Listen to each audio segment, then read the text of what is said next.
আপনার জন্য দ্বিতীয় প্রশ্ন। আল্লাহ রাব্বুল আলামিন সর্বপ্রথম কি সৃষ্টি করেন? ক, মুহাম্মদ সাল্লাল্লাহু আলাইহি ওয়াসাল্লামের নূর। খ, আদম আলাইহিস সালামকে। গ, আসমান জমিন। ঘ, কলম।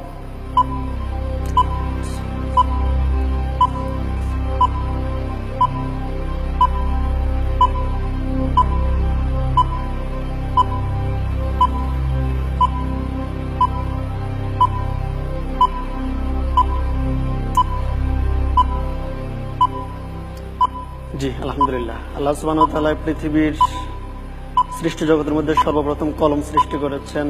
তো উত্তর হবে ঘ, কলম। কলম লক করে দেয়া হোক। ঘ, কলম।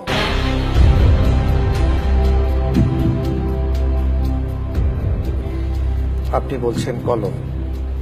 সারা জীবন বিভিন্ন মানুষের কাছে শুনে এসেছি নূরে মুহাম্মদ। মুহাম্মদ সাল্লাল্লাহু আলাইহি সাল্লামের নূর। দেখি আপনার উত্তরের কি অবস্থা। আপনি যে উত্তরটি দিয়েছেন, আল্লাহ তাআলা সর্বপ্রথম কলম সৃষ্টি করেছেন, আপনার উত্তরটি সঠিক হয়েছে। আলহামদুলিল্লাহ। আলহামদুলিল্লাহ, আপনাকে মোবারকবাদ জানাচ্ছি। আমরা জেনে নিলাম প্রিয় দর্শক যে আল্লাহ রাব্বুল আলামিন সর্বপ্রথম কলম সৃষ্টি করেছেন। এ প্রসঙ্গে আমাদের মাঝে কথা বলার জন্য আমি অনুরোধ জানাচ্ছি, বিশেষজ্ঞ প্যানেলে রয়েছেন মুহতারাম মাওলানা আবুল কালাম আজাদ আল আজহারি। আল্লাহ সুবহানাহু ওয়া তাআলা সর্বপ্রথম যে সৃষ্টি সেটা হচ্ছে কালাম, যা কোরআন কারীমের বিভিন্ন আয়াত এবং রাসূল সাল্লাল্লাহু আলাইহি ওয়াসাল্লামের হাদিস দ্বারা সাব্যস্ত হয়েছে।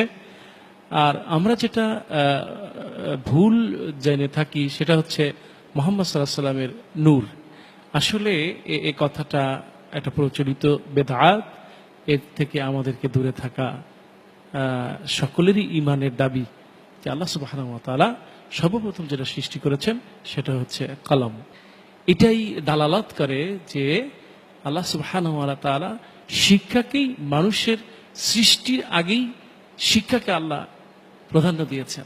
অনেক অনেক ধন্যবাদ আপনাকে। আলহামদুলিল্লাহ, আমরা জেনে নিলাম মূল বিষয়টি যে আসলে অনেক ভুল এমন আছে আমাদের প্রচলিত সমাজে যার কোনো ভিত্তি নেই। পরের প্রশ্নে যাবো ইনশাআল্লাহ। ইনশাআল্লাহ। ইনশাআল্লাহ তাআলা। আপনার জন্য এবারের প্রশ্ন।